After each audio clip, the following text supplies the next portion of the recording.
Hello and welcome back to my YouTube channel जिसका नाम है द टीचिंग गुरु। तो मैं यहाँ पे तैयारी आप लोगों की जो करवा रहा हूँ UP SWD free IAS PCS coaching की, जिसका एंट्रेंस एग्जाम 2026 आपके 5 जुलाई को होने वाला है। ठीक है, तो ये जो वीडियो है इसके 2 पार्ट मैं पहले भी दे चुका हूँ और ये आपके तीसरा और लास्ट पार्ट है। तो कुल मिला के अब पूरे यूट्यूब पर सिर्फ मैं ही तैयारी करवाता हूँ आपके SWD free IAS PCS coaching के एंट्रेंस एग्जाम के लिए। इस कोचिंग में क्या है ये मैं सब आपको पहले बता चुका हूँ। ये कोचिंग एससी एसटी और ओबीसी के बच्चे इसमें फॉर्म डाल सकते हैं। 1 साल के लिए ये लोग आपके पास आप लोगों को अपने पास रखते हैं। खाना रहना पीना दोस्तों जो कुछ भी है सब एकदम फ्री है। सरकार सरकार दोस्तों लगभग 1,30,000 रुपया हर बच्चे के ऊपर पूरे साल में खर्च करती है। ठीक है, मतलब बच्चे को 1 रुपया भी खर्च नहीं करना है।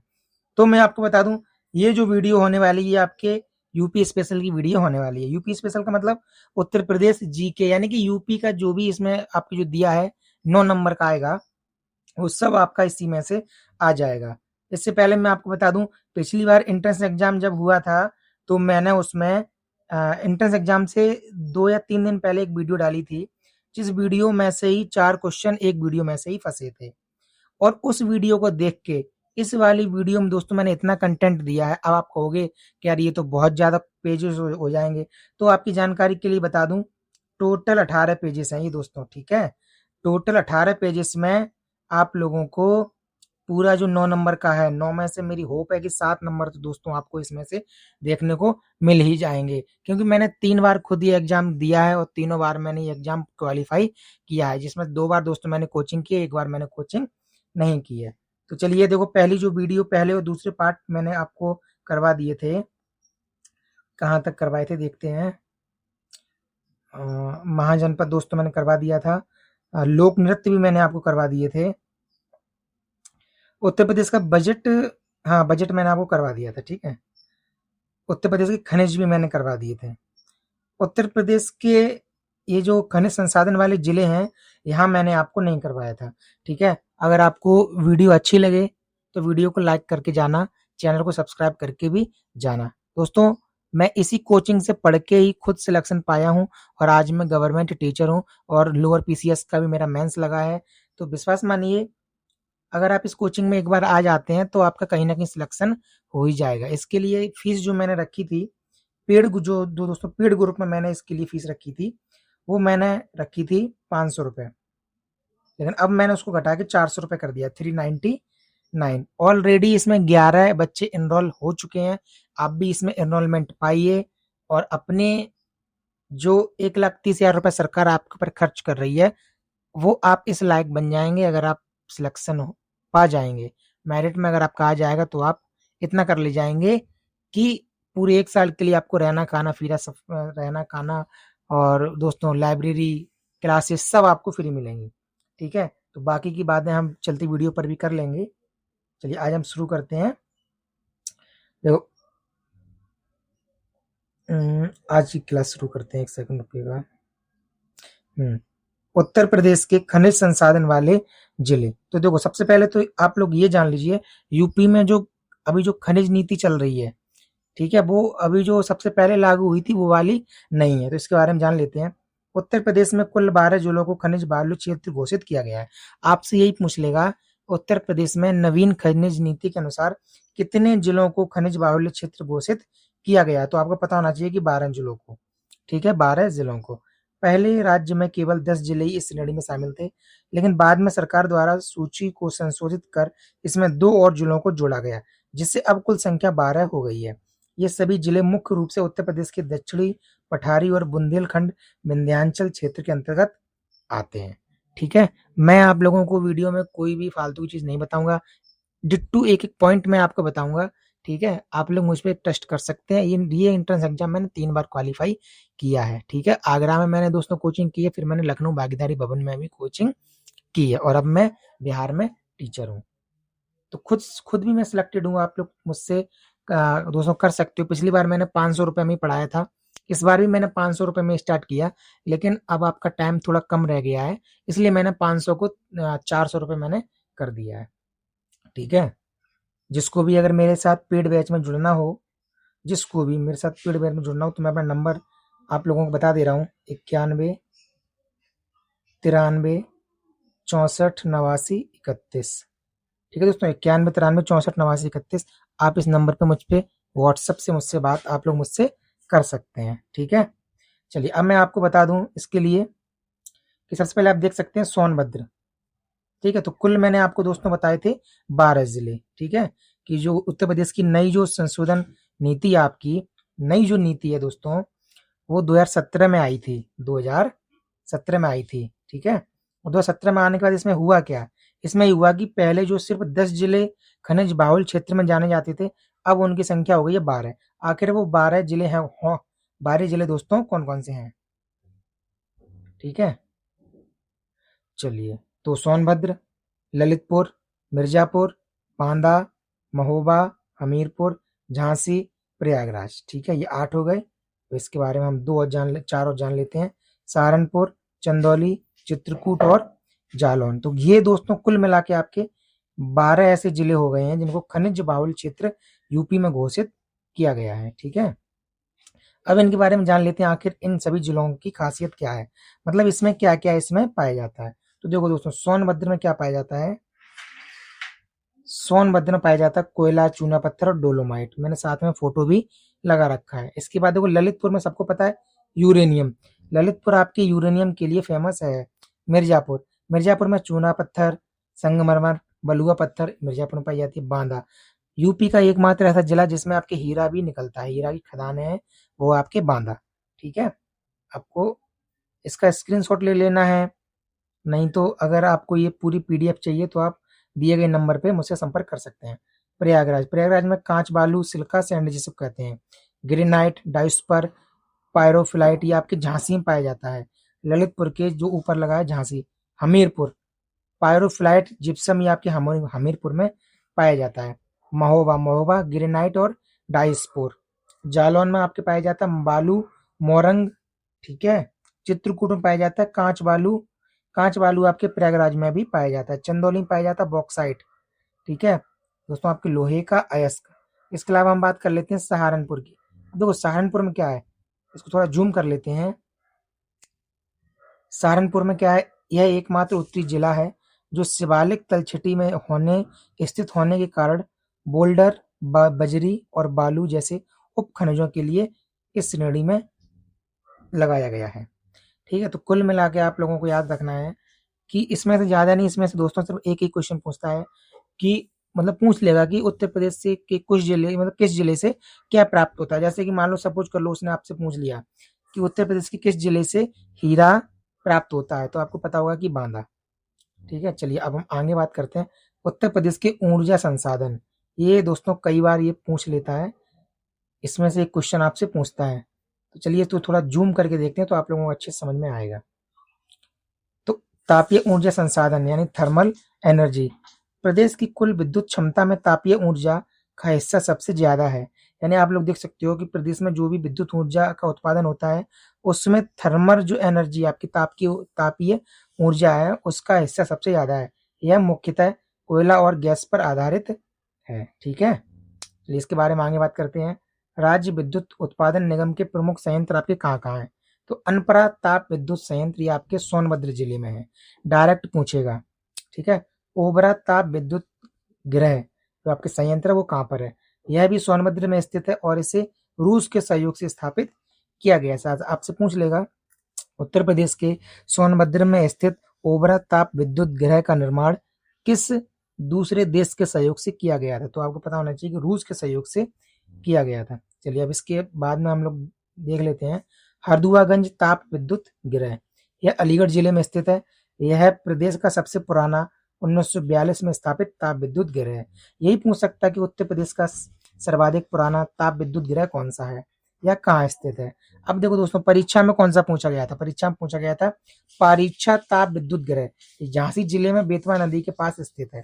ये आपके पूछा जा चुका है, इसलिए आपको अच्छे से याद रखना चाहिए इसको। ठीक है, चलिए जल विद्युत ऊर्जा संसाधन, जल विद्युत ऊर्जा संसाधन की बात करते हैं। Hydro electric energy. ठीक है दोस्तों, हाइड्रो इलेक्ट्रिक एनर्जी, रिहंद जल विद्युत परियोजना। यह सोनभद्र के पिपरी में रेहंद नदी पर स्थित प्रदेश की सबसे बड़ी जल विद्युत परियोजना है। और ये इंपोर्टेंट इसलिए हो जाती है क्योंकि इसके पीछे निर्मित गोविंद गोविंद बल्लभ पंत सागर भारत की सबसे बड़ी कृत्रिम झील है। ये कई बार पूछा गया है कि भारत की सबसे बड़ी कृत्रिम झील किस नदी पर स्थित है, या उत्तर प्रदेश के किस जिले में स्थित है। ये कई बार क्वेश्चन पूछा गया है, इसलिए ये अति महत्वपूर्ण हो जाता है। ओबरा जल विद्युत केंद्र यह सोनभद्र में रेहंद की सहायक नदी करमनासा बांध पर स्थित है। ठीक है, कौन सा? ओबरा बांध। माता टीला जल विद्युत परियोजना, ये वेरी वेरी इंपोर्टेंट है, कई बार पूछा गया है। यह झांसी जिले में बेतवा नदी पर स्थित है। माता टीला, कई बार पूछा गया कि माता टीला जो बांध है वो निम्न में से किस नदी पर स्थित है, तो ये बेतवा नदी पर स्थित है, कई बार पूछा गया है। खारा जल विद्युत केंद्र यह सहारनपुर जिले में पूर्वी यमुना नहर पर स्थित है। खारा जल विद्युत केंद्र। ठीक है, चलिए इसके बाद हम लोग बात कर लेते हैं परमाणु ऊर्जा संसाधन। यूपी का जो परमाणु ऊर्जा संसाधन, आपको सबको पता होगा कि यूपी में एकमात्र परमाणु ऊर्जा संसाधन है। यह क्या है? नरोरा परमाणु, नरौरा, यहाँ दो मात्रा लगाओ, नरौरा परमाणु केंद्र। यह उत्तर प्रदेश का एकमात्र परमाणु विद्युत केंद्र है जो बुलंदशहर जिले के नरौरा में गंगा नदी के तट पर स्थित है। मैंने सबके साथ में फोटो भी लगा दिया जिससे आपको ज्यादा लंबे समय तक याद रहे, अच्छे से समझ में आए। प्रदेश का पहला तैरता हुआ सौर ऊर्जा संयंत्र ये कहाँ पर है? सोनभद्र के रेहंद बांध के जलाशय पर स्थापित किया गया है। तो यहाँ तक उम्मीद है कि आप लोगों को अच्छे से समझ में आया होगा। तो दोस्तों, आप इस पीडीएफ को आसानी से प्रिंट करवा के रख सकते हैं और इसको फ्यूचर एग्जाम के लिए भी इसको यूज कर सकते हैं, बहुत ही बेहतरीन है। आपको ये पीडीएफ अगर चाहिए और मेरे पेड बैच से अगर आपको जुड़ना है तो नंबर मैं दोस्तों फिर भी आपको लिख दे रहा हूँ, मैं 9193 64 89 31 9193 64 89 31। आप इस नंबर पर मुझे व्हाट्सएप पे मुझसे बात कर सकते हैं, व्हाट्सएप पर मैसेज कर सकते हैं और पेड बैच में जुड़ सकते हैं। अगर आप पेड बैच में जुड़ते हैं तो 99% आपके चांस हो जाते हैं कि 1 महीना अभी बचा है, उस 1 महीने में भी मैं आपका सिलेक्शन गारंटी से करवा दूंगा। चलिए इसी के साथ हम लोग बात करते हैं उत्तर प्रदेश की टाइगर रिजर्व। ठीक है, tiger reserve of UP Uttar Pradesh. सबसे पहले आपको जानने की आवश्यकता कि आखिर उत्तर प्रदेश में कितने टाइगर रिजर्व हैं। तो आपके लिए जानकारी के लिए बता दूं कि टोटल 4 टाइगर रिजर्व हैं उत्तर प्रदेश में, जिसमें से सबसे पुराना आपका दुधवा टाइगर रिजर्व है और सबसे बड़ा भी है। ठीक है, तो कौन कौन से हैं? Dudhwa tiger reserve, Amangarh tiger reserve, Pilibhit tiger reserve और रानीपुर टाइगर रिजर्व, ये 4 हैं। अब इन चारों के बारे में हम लोग डिटेल से बात कर लेते हैं। थोड़ा इसको जूम कर लेते हैं जिससे आपको अच्छे से समझ में आए।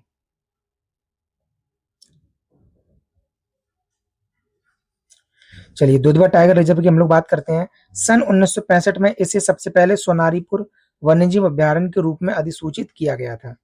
दूसरा पॉइंट इसका हम लोग देखते हैं, प्रसिद्ध संरक्षणवादी बिली अर्जन सिंह के प्रयासों से सन 1977 में इसे अपग्रेड करके दुधवा राष्ट्रीय उद्यान घोषित किया गया।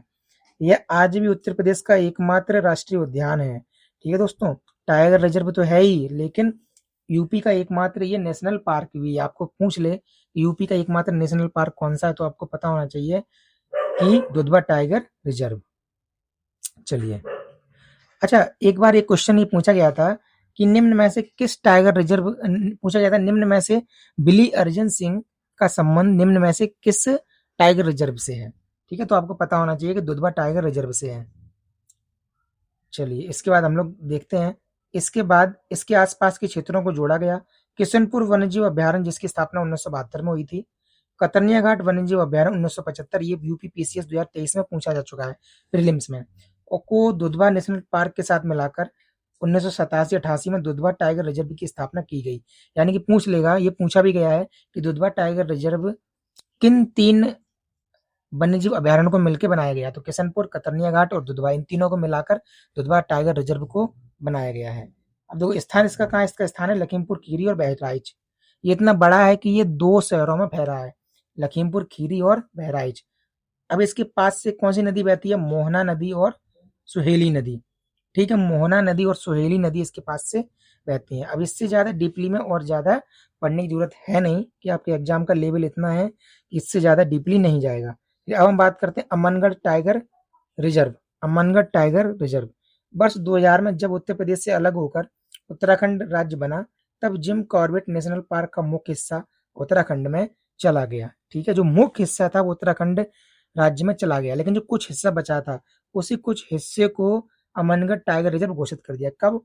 कॉर्बेट नेशनल पार्क का जो दक्षिणी हिस्सा उत्तर प्रदेश के बिजनौर जिले के अंतर्गत रह गया था, उसे स्थानीय नाम के आधार पर अमनगढ़ रेंज कहा जाता था, उसको ही जो बच गया था यूपी में।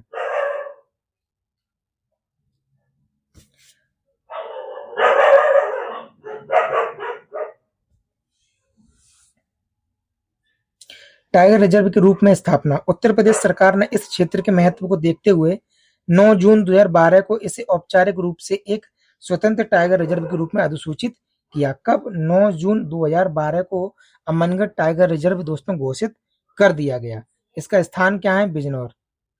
कहाँ पर दोस्तों? ये बिजनौर में। ठीक है, बिजनौरी तेल सुना होगा आपने, वही बिजनौर। चलिए, पीलीभीत टाइगर रिजर्व इंपोर्टेंट है, कई बार पूछा गया है। पीलीभीत टाइगर रिजर्व, इसके बारे में बात करते हैं।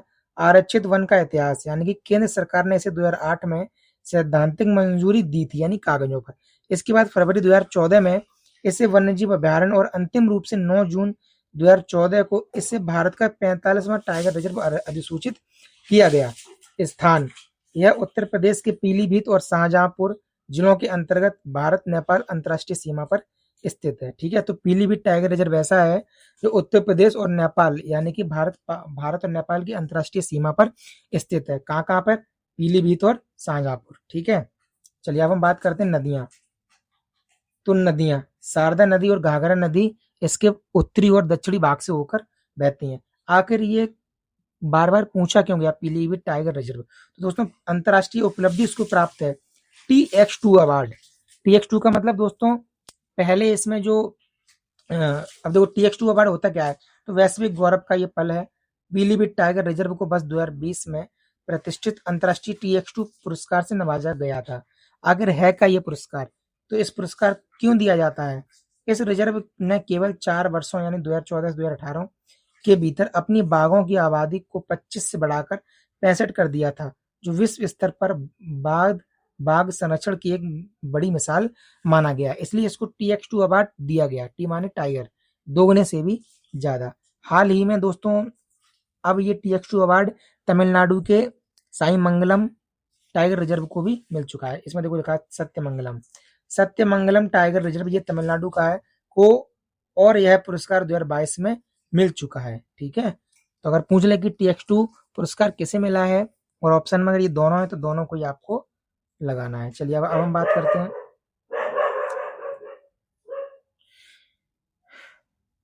बात करते हैं रानीपुर टाइगर रिजर्व। इसकी शुरुआत सन 1977 में हुई थी, 1977 में हुई थी, जब इसे रानीपुर वन्यजीव अभ्यारण्य के रूप में स्थापित किया गया था। टाइगर रिजर्व के रूप में स्थापना इसकी कब हुई? तो उत्तर प्रदेश कैबिनेट ने 2022 को इसे राज्य का चौथा टाइगर रिजर्व घोषित करने के लिए अंतिम अधिसूचना जारी की। राज्य में स्थान, यह उत्तर प्रदेश का चौथा और बुंदेलखंड का पहला टाइगर रिजर्व है। अगर आपसे पूछ ले कि यूपी के अंतर्गत आने वाले टाइगर रिजर्वों में बुंदेलखंड का पहला टाइगर रिजर्व कौन सा है, तो आपको 4 में से बहुत ज्यादा कंफ्यूजन होगी कि बुंदेलखंड का पहला टाइगर रिजर्व कौन सा है। तो कौन सा है? आपके रानीपुर टाइगर रिजर्व। स्थान इसका कहाँ पे है? उत्तर प्रदेश के चित्रकूट जिले के मणिकपुर वन क्षेत्र में स्थित है। कहाँ पर है? चित्रकूट जिले में। तो दोस्तों, आपने अभी तक देखा होगा स्थान इसका चित्रकूट, मणिकपुर वन क्षेत्र, ओहन नदी बहती है इसमें से, क्षेत्र में से। ठीक है, चलिए इसके बारे में थोड़ी और जानकारी ले लेते हैं। सबसे अधिक क्षेत्रफल दुधवा टाइगर रिजर्व का और सबसे कम अमनगढ़ टाइगर रिजर्व का क्षेत्रफल माना गया है। ठीक है, चलिए अब हम दोस्तों बात करते हैं यूपी के अंतर्गत ही जो घराने आते हैं, जैसे कि इटावा घराना हो गया, लखनऊ घराना हो गया, बनारस घराना हो गया, किराना घराना हो गया। ठीक है, तो इन घरानों से सवाल पूछते हैं, लेकिन आपको सारे घराने लिखने की जरूरत नहीं है। मैं सिर्फ आपको लखनऊ घराना और बनारस घराना, ये 2 ही घराना मैं आपको लिखाऊंगा। यहीं से आपको क्वेश्चन फंसना होगा तो फंस जाएगा। प्रमुख कलाकार और उनकी कला, तो लखनऊ घराना में कौन कौन से आपको कलाकार देखने को मिलेंगे? सबसे पहले बात करते हैं पंडित बिरजू महाराज। ये कथक नृत्य के, इसको मैं थोड़ा जूम आउट कर लेता हूँ, जूम इन कर लेता हूँ। तो देखो प्रमुख कलाकार और उनकी कला, तो पंडित बिरजू महाराज को शायद ही कोई स्टूडेंट होगा जिसने कला के क्षेत्र में साहित्य और कला वाले सब्जेक्ट में ना पढ़ा हो। पंडित बिरजू महाराज एक लीजेंड है, क्या है, लीजेंड है, यानी कि सिनोनिम है, पर्यायवाची है किसके, कथक नृत्य के। कथक नृत्य के विश्व में लीजेंड है ये, इन्होंने कथक को वैश्विक पहचान भी दिलाई है। ठीक है, लच्छू महाराज और शंभू महाराज, अगर आपसे ये भी आ जाए तो ये भी आपकी लखनऊ घराना के ही हैं। कथक नृत्य के महान ये गुरु रहे हैं, आचार्य। ठीक है, फिर हम बात करते हैं बेगम अख्तर। बेगम अख्तर, अख्तरी बाई फैजाबादी, गजल, ठुमरी और दादरा गायन की ये मल्लिका रह चुकी हैं, बेगम अख्तर। चलिए अब हम बात करते हैं पंडित बिरजू महाराज को कौन कौन सम्मान प्राप्त हैं। तो पद्म विभूषण इनको 1986 में मिला, संगीत नाटक अकादमी पुरस्कार 1964 में मिला, लता मंगेशकर पुरस्कार इनको 2002 में मिला है। ठीक है, अच्छे खासे पुरस्कार भी इनको प्राप्त हैं। अब देखो बेगम अख्तर, जिनके बारे में अभी मैंने बताया, दादरी और जो आपके ठुमरी गायिका हैं बेगम अख्तर, इनको पद्मश्री 1968 में मिला है, पद्म भूषण मिला है 1975 में मरने के उपरांत, यानी मरणोपरांत। अब हम बात करते हैं शंभू महाराज की। शंभू महाराज पद्मश्री 1956 में मिला है, संगीत नाटक अकादमी पुरस्कार भी इनको मिला है। ठीक है, तो ज्यादा इसमें आपसे पूछता है कि पूछ लेगा कि पंडित बिरजू महाराज का संबंध किस घराने से है, ऐसा पूछ लेगा। ठीक है, बहुत ज्यादा डीपली नहीं पूछेगा। अब हम बात करते हैं बनारस घराना, ये भी बहुत बहुत इंपोर्टेंट है, यहाँ भी क्वेश्चन बार बार दोस्तों पूछता है। ठीक है, प्रमुख इसकी विशेषताएं क्या हैं, तो इसको थोड़ा जूम इन कर लेते हैं, उसके बाद देखते हैं। बनारस घराना अपनी विविधता के लिए जाना जाता है। यहाँ गायन यानी ठुमरी, ख्याल, टप्पा, चैती, कजरी के साथ वादन यानी शहनाई, तबला, पखावज और कथक नृत्य का भी अद्भुत समन्वय देखने को मिलता है, यानी लखनऊ से भी ज्यादा इंपोर्टेंट आपकी घराना ये हो जाता है। चलिए प्रमुख कलाकार और उनकी कलाएं देख लेते हैं। उस्ताद बिस्मिल्लाह खान जो कि शहनाई वादक हैं, इनको सभी के सभी यानी कि 4 के चारों इनको अवार्ड प्राप्त हैं। ठीक है, विश्व प्रसिद्ध शहनाई वादक, इन्होंने लाल किले से स्वतंत्र भारत की सुबह अपनी शहनाई की गूंज से की थी। उस्ताद बिस्मिल्लाह खान, इनको 4 के चारों जो नागरिक सम्मान प्राप्त है। पंडित किशन महाराज, तबला वादन बनारस शैली के सबसे प्रमुख स्तंभ। अगर ये कोई भी नाम आपको देखने को मिल जाता तो आप जाएंगे बनारस घराने पर। इसके बाद आ जाते हैं पंडित समता प्रसाद, गुदई महाराज इनका उपनाम था, प्रसिद्ध तबला वादक हैं। गिरिजा देवी, ये तो कई बार पूछा गया है कि ठुमरी गायन की सम्राज्ञी यानी कि ठुमरी गायन की देवी किसको कहा जाता है, तो गिरिजा देवी को। सितारा देवी कौन है, प्रसिद्ध कथक नृत्यांगना है, इन्हें रविंद्रनाथ टैगोर ने कथक सम्राज्ञी कहा था, यानी कथक की महारानी इनको कहा था, सितारा देवी को। ठुमरी गायन की सम्राज्ञी कौन है, गिरिजा देवी, याद रखना हमेशा। चलिए अब हम बात करते हैं उस्ताद बिस्मिल्लाह खान को, इनको भारत रत्न 2001 में प्राप्त है, पद्म विभूषण 1980 में प्राप्त है, पद्म भूषण 1968 में प्राप्त है, पद्मश्री 1961 में प्राप्त है। भारत के चारों सर्वोच्च नागरिक सम्मान पाने वाले गिने चुने कलाकारों में से एक हैं। ठीक है, गिरिजा देवी को पद्मश्री 1972, पद्म भूषण 1989, पद्म विभूषण 2016। दोस्तों डेट नहीं पूछेगा, ठीक है, डेट नहीं पूछेगा, पूछेगा कि इनका संबंध किस घराने से है सिर्फ। ठीक है, ये तो मैंने आपकी एडिशनल इंफॉर्मेशन में लिख दिया है। पंडित किशन महाराज, पद्मश्री 1973, पद्म विभूषण 2002। ठीक है, चलिए अब हम बात करते हैं, शायद ये आज की वीडियो का सेकंड लास्ट पेज है। ठीक है, उत्तर प्रदेश की जनजातियां, यहाँ से क्वेश्चन पूछता है उत्तर प्रदेश की जनजातियां। चलिए सबसे पहले हम तो कौन कौन सी जनजातियां देख लेते हैं। देखो थारू जनजाति, बुक्सा जनजाति, खरवार या खेरवार जनजाति, सहरिया जनजाति। ठीक है, तो बेसिकली मैं आपको इन्हीं 4 जनजातियों के बारे में बताऊंगा, लेकिन इनके जो आसपास के जहाँ से फैक्ट पूछे जाते हैं वो भी मैं आपको बताऊंगा। चलिए सबसे पहले बात करते हैं हम, तो जूम इन कर लेते हैं, थारू जनजाति की बात करते हैं। स्थान, एक सेकंड रुकिए, इसको थोड़ा जूम आउट कर लेते हैं। थारू जनजाति स्थान, गोरखपुर का तराई भाग, लखीमपुर खीरी, बहराइच और महाराजगंज। ठीक है, तो गोरखपुर का तराई भाग, लखीमपुर खीरी, बहराइच और महाराजगंज, यहाँ आपको थारू जनजाति देखने को मिलेगी। पहला पॉइंट इसका क्या है, उत्तर प्रदेश की सबसे बड़ी जनजाति है।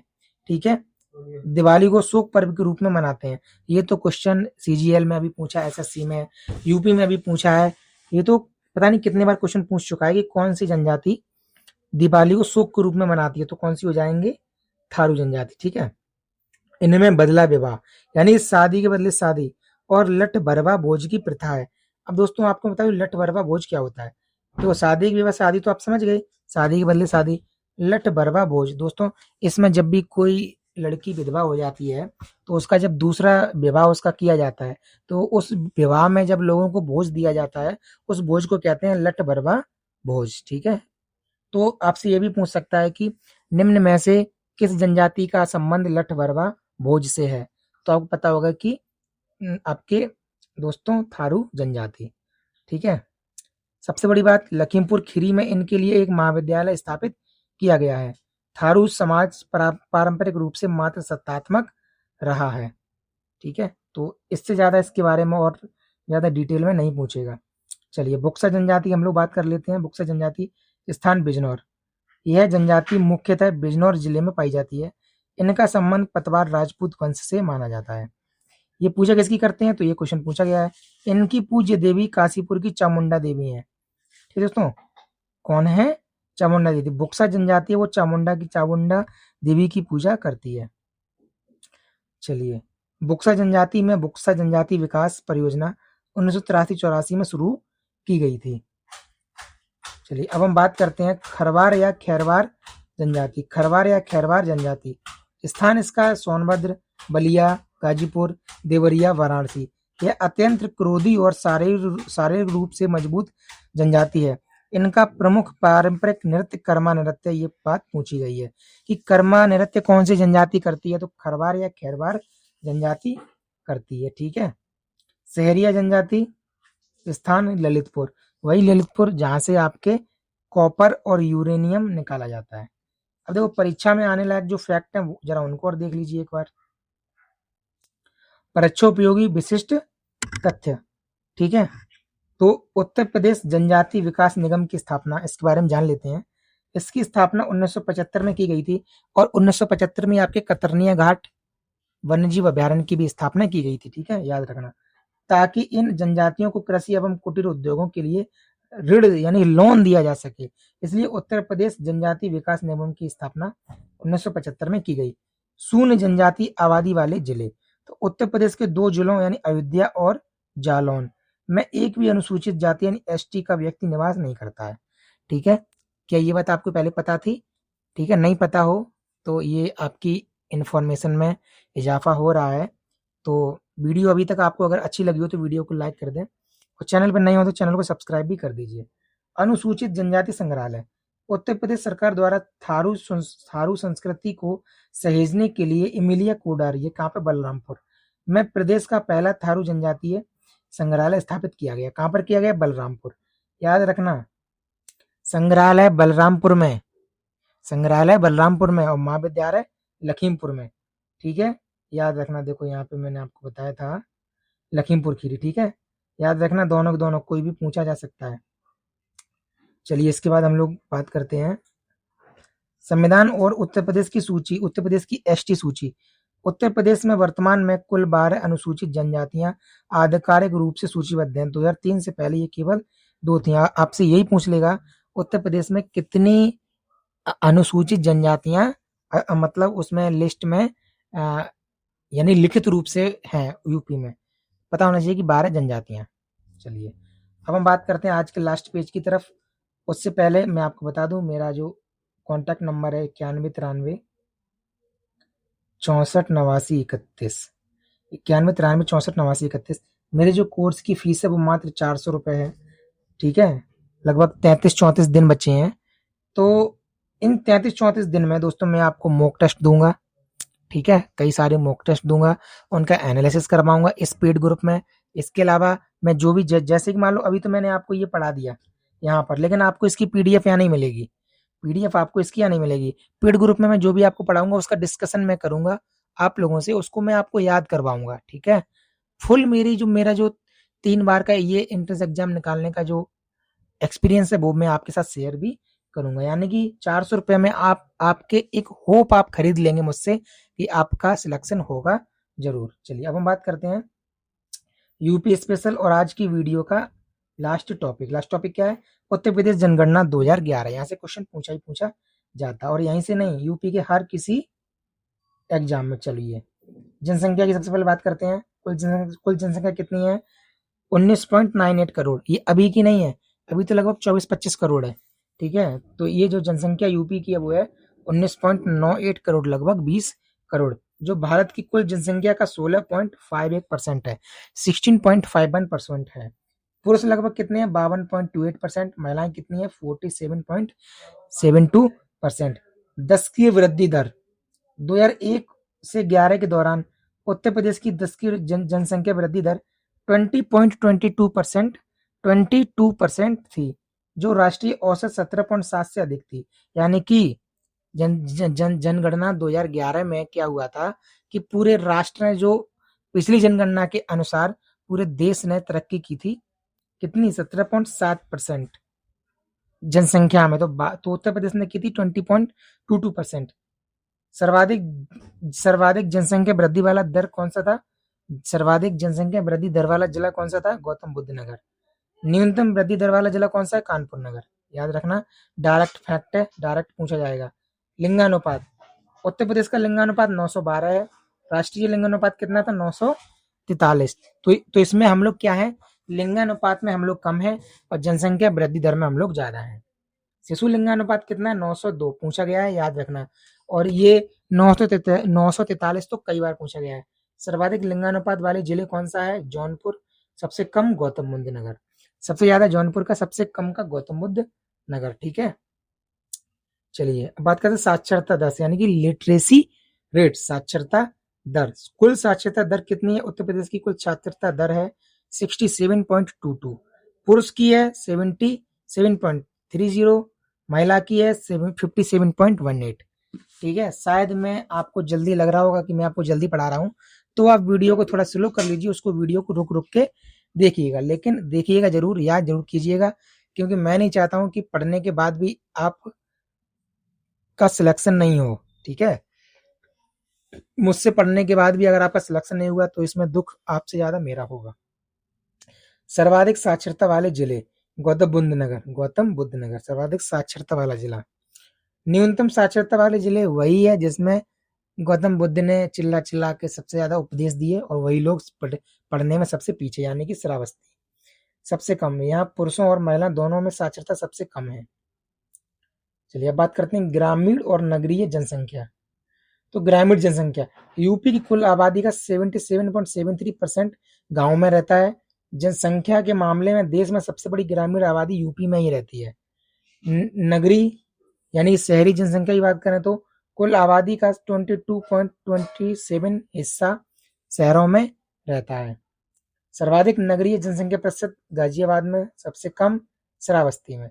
यानी कि सबसे ज्यादा जो लोग शहर में रहते हैं वो गाजियाबाद में, और सबसे कम जो लोग शहर में रहते हैं वो श्रावस्ती में। श्रावस्ती के लोग चाहते ही नहीं है, चाहते हैं हम यार गांव में ही रहेंगे।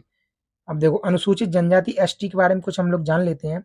यूपी की कुल जनसंख्या में एसटी का हिस्सा मात्र 0.6% है, ठीक है, 0.6% है। सर्वाधिक एसटी वाला जिला सोनभद्र है। न्यूनतम एसटी वाला जिला कौन सा है? बागपत, ठीक है। तो ये आपका खत्म हो गया है आपका यूपी स्पेशल खत्म हो गया है, ठीक है। तो जो मैंने आपको नंबर दिया था उस नंबर पे आप मुझे संपर्क कर सकते हैं। और हाँ, जाते जाते वैसे मैं कहता नहीं हूँ तो कह रहा हूँ मैं कि वीडियो आप लाइक कर दीजिए, कुछ नहीं आता आपके लाइक करने में, लाइक कर दीजिए। चैनल पर नए हो तो चैनल को सब्सक्राइब कर दीजिए। अगर आपने एंट्रेंस एग्जाम को हल्के में लिया तो एंट्रेंस एग्जाम आपको हल्के में ले लेगा, क्योंकि हर साल की तरह इस साल सिलेबस नहीं है, सिलेबस बदल दिया है। माइनस मार्किंग भी इस साल कर दिया, हर साल नहीं होती है, तो कान खोल के सुन लीजिए, एग्जाम को हल्के में नहीं लेना है। तो चलिए ठीक है, तो मिलते हैं अगली वीडियो में, तब तक अपना ख्याल रखें। जय भीम, जय भारत।